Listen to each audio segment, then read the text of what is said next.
Jazão e Joana, uma história grega de amor e tragédia. Te conheci moleque, frouxo, perna bamba, barba rala, calça larga, bucho sem fundo. Não sabia nada de mulher nem de samba e tinha um puto de um medo de olhar para o mundo. As marcas do homem, Jazão, uma a uma, tu tirou todas de mim. Eu não vou negar, não. Você me ajudou, assim, muito bem, tá? Mas isso entre marido e mulher não é a favor. Vai e vem. Vem e vai. Os cubanos concretos em São Paulo.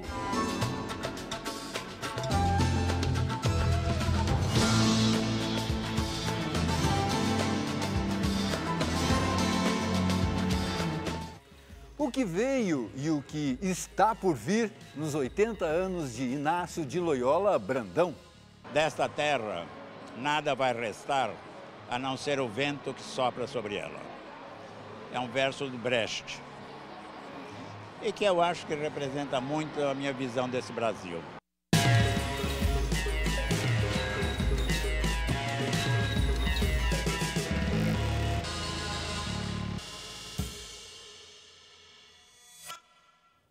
Olha só, livro novo, outro quase pronto para sair, contando uma espécie de fábula sobre o Brasil atual, premiação da Academia Brasileira de Letras, show literário musical com a filha. Pois é, 2016 é um ano especial para Inácio de Loyola Brandão, que está comemorando 80 anos. Eu me pergunto, você deve perguntar se é jornalismo que você quer fazer. E eu pergunto, será que é livro que eu devo fazer? Não devo ir jogar beisebol, outra coisa? Eu sonho o tempo inteiro com essas coisas. Minha emoção é feita através de sonho. Quantos livros seus tem aqui na Global? Eu tenho mais de 25 livros aqui pela Global. Esse é o primeiro, é o de hoje, é o novo. Esse aqui é o novo. Esse é o livro que é o de crônicas. Esse é o de crônicas e eu comemoro meus 80 anos com ele. Eu comecei, depois de 10 anos, um romance. E aí, não deu tempo de acabar. Porque no meio eu resolvi reescrever tudo. Não estava contente. E eu vinha montando esse livrinho de crônicas. E eu achei, terminado o livro, achei que esse era o título para esse momento. Esse livro marca os 80 anos do Inácio Loyola Brandão, que não desistiu do romance, continua escrevendo romance, aquele... Mais do que nunca. E esse romance é um romance que eu tenho. Eu não conto o que é, porque se eu contar, vai embora. Mas eu te dou o título.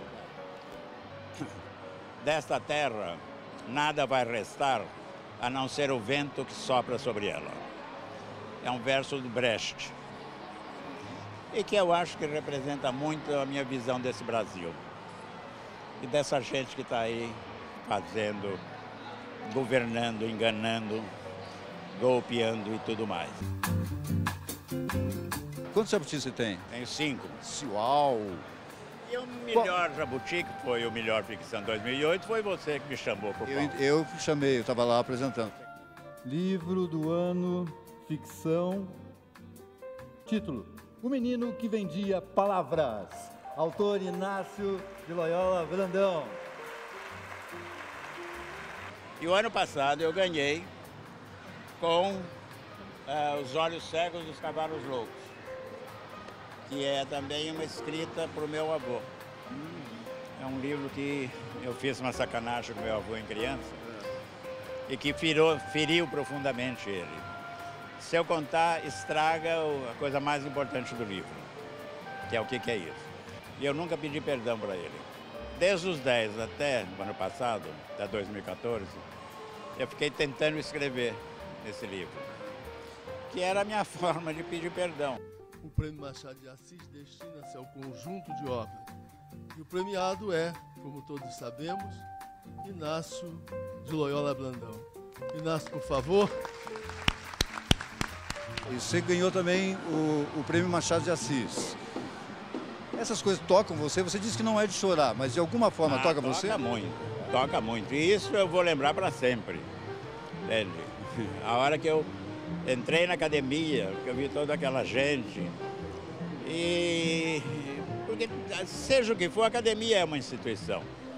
E o prêmio é uma coisa séria. E foi uma reformulação do antigo prêmio. E eles fizeram um prêmio só hoje, para o conjunto da obra. E o primeiro é meu, isso me deixou. E eu pensei imediatamente no meu pai. Parabéns pelos seus 80 anos. Estou esperando o seu romance, que deve sair no ano que vem, né? Deve sair no ano que vem, aos 81. As pessoas chegam e perguntam como é que é ter 80 anos. Eu falei, não sei, é a primeira vez que eu tenho.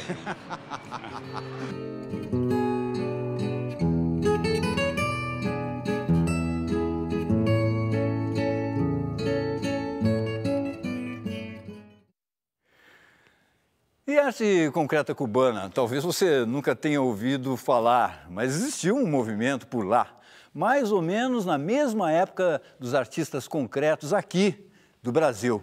Por várias razões, o movimento ficou esquecido nas últimas 5 décadas, mas foi recuperado a partir de 2011. A mostra Ilha Concreta, em cartaz aqui em São Paulo, conta essa história.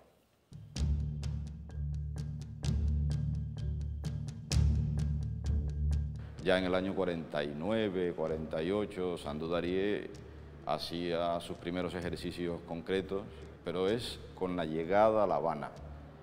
En 1956, de Lolo Soldevilla, un artista cubano que se encargaba de la agregaduría cultural de La Habana en París, que el arte concreto en Cuba empieza a tomar fuerza y empuje casi que de manera grupal. Y esto sucede en 1958, apenas un año antes del triunfo de la Revolución. En los primeros años de Revolución se priorizó de manera estatal un discurso que tuviese más en cuenta una figuración porque era una manera más fácil de identificar a las masas con el proceso revolucionario. La abstracción fue tachada de fría, de alejada de este tipo de propósito comunicativo.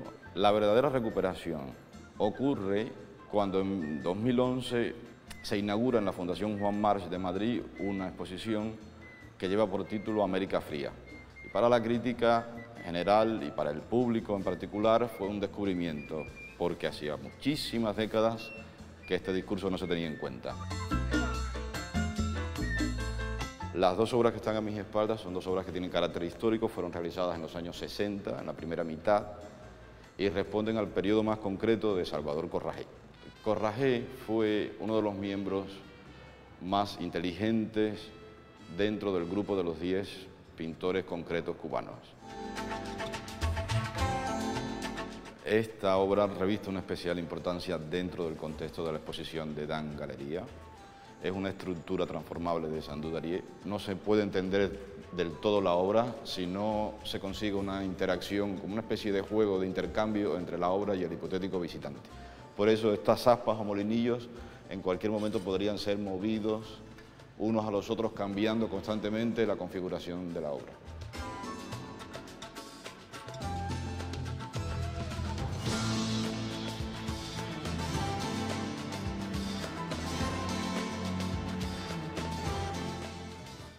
Muito bem, daqui a pouco a nova versão de um clássico de Chico Buarque e Paulo Pontes nos palcos de São Paulo.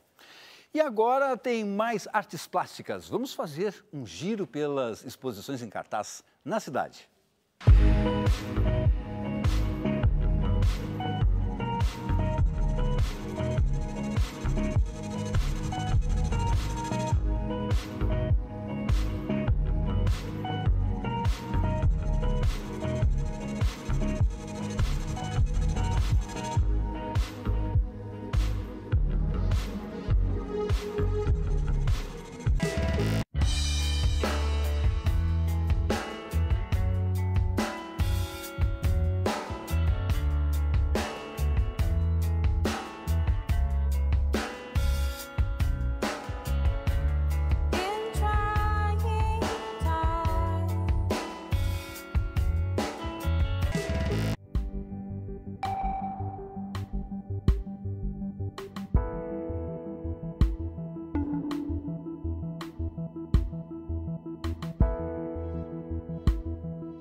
Medeia, a tragédia grega de Eurípides, inserida na realidade brasileira, com textos e canções de Chico Buarque e Paulo Pontes. Gota d'Água foi encenada pela primeira vez há mais de 40 anos pela grande Bibi Ferreira e retorna em nova montagem que acaba de chegar a São Paulo pelas mãos do diretor Rafael Gomes, com Laila Garran e Alejandro Chavot. Boa noite. Boa noite. Sejam bem-vindos. Obrigada. Antes de qualquer coisa, vamos ver cenas da peça. Vamos lá? Vamos ver. Minha presa rugindo a sua raça, pernas se debatendo e o seu fervor. Hoje é o dia da graça, hoje é o dia da caça e do caçador. Hoje é o dia da graça, hoje é o dia da caça e do caçador.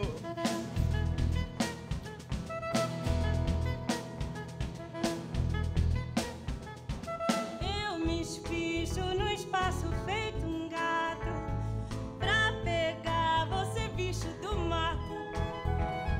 Saciar a sua avidez mestiça, que ao me ver se encolhe minha tiça.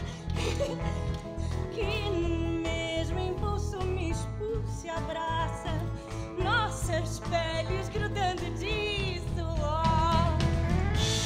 Hoje é o dia da graça, hoje é o dia da caça e do caçador. Hoje é o dia da graça, hoje é o dia da caça e do caçador.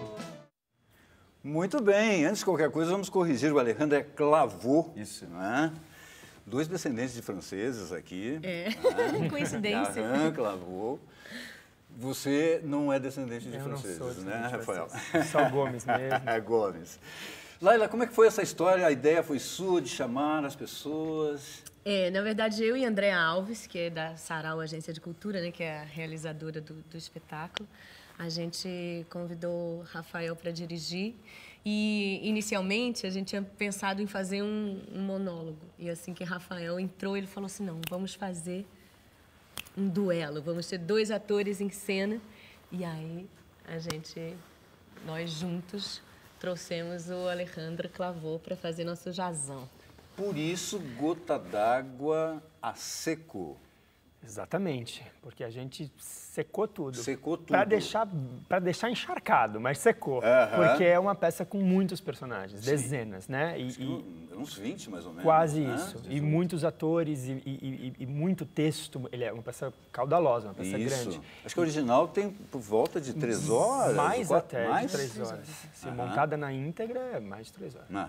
E então a gente fez esse afunilamento, essa secada mesmo, né, na dramaturgia, para fazer uma versão... No texto, mas as músicas... As músicas ao contrário. Ao contrário, não é? Vamos lá, Alejandro, o que aconteceu com as músicas? Então, a gente incluiu algumas músicas que não estavam no texto original, né? É que no original são 4, que é A Gota d'Água, Basta um Dia, Bem Querer e A Flor da Idade. E aí a gente trouxe algumas outras músicas que ajudassem a contar a história. Então, do Chico também, claro. Todas do Chico. Cálice, A Caçada, que passou agora no vídeo. Você Vai Me Seguir. Você Vai Me Seguir. Pedaço de Mim. Mas a gente tinha a ideia de que todas as músicas tinham que ajudar a contar a história. Não só por... a gente não... Embelezar musicalmente. Não até era um porque floreio. você escolher uma música do Chico bela, fica difícil você de escolher, porque tudo é maravilhoso. Então o critério tinha que ser realmente que que a música servisse à dramaturgia, né? Claro que nenhum de vocês viu a versão original da Bibi Ferreira, porque eu acho que ela montou só até início dos anos 80. Né? Acho que o Gabriel Vilela depois fez outra montagem. Vocês chegaram a ver alguma montagem? Eu vi 2. Duas? Eu vi a do Gabriel e vi uma que a Georgette Fadel protagonizou aqui em São Paulo, que também ficou um longo tempo, que ela dirigiu ela com o Heron Coelho. Ficou um longo tempo em cartaz também, eles vinham, voltavam, que chamava Gota d'Água Breviário. Né? Também tinha um subtítulo. E vi a do Gabriel. Pois é, eu vi da Bibi Ferreira, e como é que fica assim? Porque são muitos personagens mesmo, né? Para ficar enxugado em dois, vocês fazem outros personagens ou nada a ver? Fica só o embate mesmo entre Jazão e Joana? Eu até que queria falar sobre isso, porque quando a gente fala em enxugar, parece que a gente diminuiu, assim, não é? O sentido de só ter Jazão e Joana não é nem de enxugar, é de concentrar exatamente nisso que você falou, nesse combate, nesse duelo, nessa relação entre os dois. Na verdade, o que a gente pode dizer dessa história que só pode ser contada, que é melhor contada com dois do que com mais? Então é como se fosse um outro corte mesmo, um outro recorte, um outro ponto de vista, assim. A gente queria mesmo entrar nos argumentos e nos sentimentos, nas questões de Joana, entrar nas questões de Jazão, que não ficasse uma coisa maniqueísta, um bem e outro mal, que a gente entrasse nas questões desses dois mesmo, que os dois estão em todos nós, né? Ele quer fazer sucesso, tem essa ambição, por que não? Quer que o samba dele toque na rádio, quer crescer, quer ter uma vida melhor. Porque Jazão é um sambista carioca, não é? Agora... Fala. E eles têm uma vida difícil, né? Eles são pobres, vivem num conjunto habitacional. Então, por que não Jazão querer melhorar de vida? Mas Joana, Jazana é bom, né? Joana se sente abandonada, preterida e também tem suas razões, né? Claro. E na nossa peça, os 3 encontros, né, entre Jazão e Joana estão praticamente na íntegra. E aí, né, não teve um grande... Eles são realmente a espinha dorsal, assim, da montagem, da dramaturgia. Sim. E os outros personagens aparecem indiretamente, estão citados. Eles estão presentificados de alguma maneira, porque nesse processo de adaptação, o discurso de outros personagens acaba vindo para a boca de Jazão e Joana, aqueles com os quais eles se espelham também dentro da dramaturgia. Então, de uma forma ou de outra, tá tudo lá. É trair para ser muito fiel. Essa é a premissa. Essa é boa. Essa é boa. Trair não é desculpa esfarrapada, não. É verdade. Bom, como toda tragédia grega, ela é universal, pode ser contada de diversas formas em qualquer época, porque ela sempre vai dizer ao cerne do ser humano. Mas como é que ela fica em relação ao Brasil, as nossas questões do Brasil, ao Brasil, perpassa pelo Brasil de hoje? Outro dia a Laila disse numa entrevista que a gente estava dando uma coisa muito curiosa, assim, curiosa não é a palavra, assim, muito pertinente e forte, que ela começou com a ideia dessa peça, dessa montagem há muitos anos. A gente começou com esse processo, assim, quando eu primeiro fui encostar a dramaturgia, mexer, a gente se falou no final do ano passado. E a gente acabou estreando em maio, no Rio, e agora está trazendo em setembro para São Paulo. Neste tempo, a peça já se reatualizou de muitas maneiras, assim, dentro do nosso contexto político e, enfim, toda a turbulência que a gente tem vivido. Então, mas ela continua sendo a mesma, ela é aquilo ali. Sim. Só que a realidade atualizou a peça. A realidade atualiza a peça a cada mês, a cada semana, a cada dia, assim. Então, assim, claro, ela é uma peça política, ela é uma peça não política no sentido partidário, ela é política no sentido de luta de classes, de social, socioeconômico, e política no sentido humano, embate, qualquer relação é política, né? De amor, de maternidade, de irmandade, de, enfim, comunidade. Então, ela é uma peça realmente, ela é um caldeirãozinho nesse sentido, ela é muito efervescente em questões de políticas, assim. Mas o sensacional é isso, como a gente não precisa mudar nada na peça, a realidade vai mudando, vai afluindo como se fosse realmente uma imagem de um mar, mesmo um rio que vai afluindo novos sentidos e novos significados. E também, a depender dos olhos de quem vê também. Exatamente. Então, a mesma frase dita em maio, dita hoje em setembro, ela tem outras camadas, né? Por causa da realidade. O contexto atualiza a peça cada dia. Não é a gente que faz nada. Sim, é o contexto Mas a gente, mesmo concentrando nessa história de amor e toda a história... Amor e vingança, né? Amor e vingança, nessa paixão entre eles, a gente tem outras questões. Porque Jazão acaba, sim, como ele deixa Joana, não só por questões amorosas, mas porque ele tem ambição de poder e como tem uma mudança de classe dele, ele deixa de ser pobre para ser rico, né? Para passar para o outro lado. Sim. Então, acaba que você está tocando em questões políticas, mas atemporais e não geográficas. Não é situado aqui e agora, mas a gente está vendo a peça aqui e agora. Então, você atribui, né?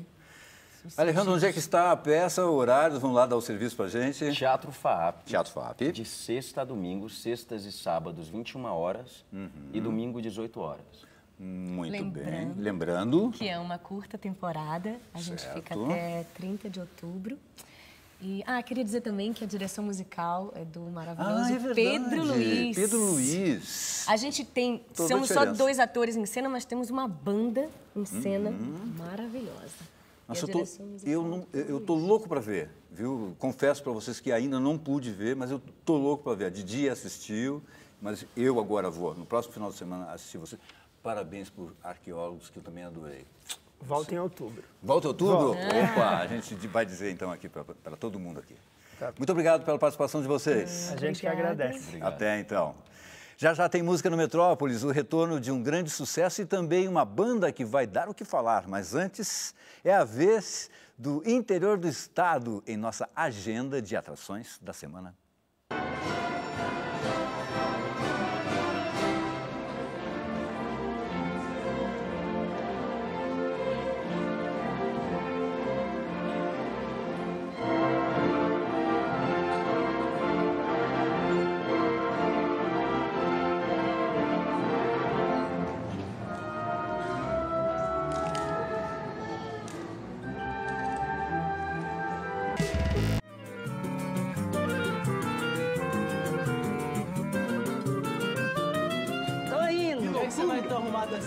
Fabinho, vai cuidar de sua vida. Você vai negar o seu eu sou. Eu respeito, hein? Vai cortar esse cabelo.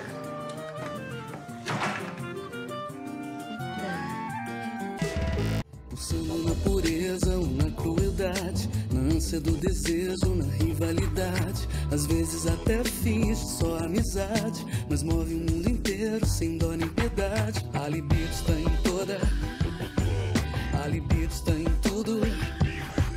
A libido está em toda parte.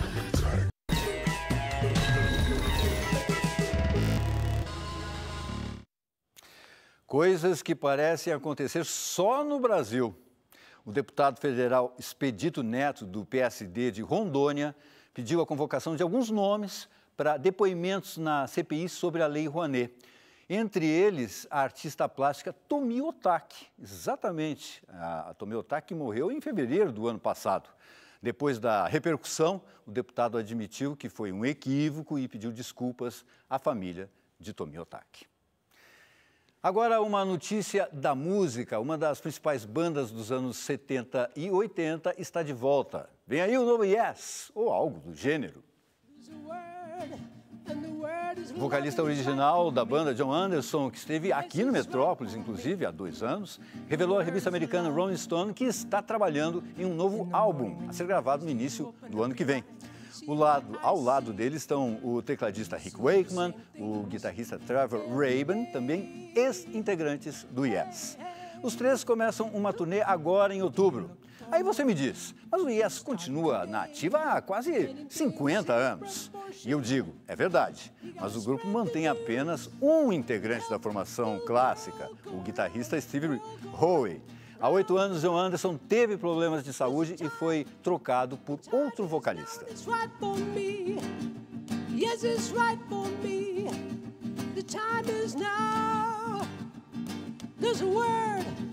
The word is love and it's right for me. Yes, it's right for me. The word is love. Tá aí o John Anderson aqui no Metrópolis. Bom, e o programa de hoje encerra com uma daquelas bandas que provavelmente você ainda não conhece, mas com certeza vai ouvir falar bastante. Os britânicos do The Amazons lançaram o primeiro single no ano passado, começaram a fazer shows maiores, participar de festivais e aí, já viu, o primeiro álbum ainda não saiu, mas eles acabam de lançar um novo vídeo na internet. A música se chama In My Mind e é um novo rock que vocês conhecem primeiro aqui no Metrópolis.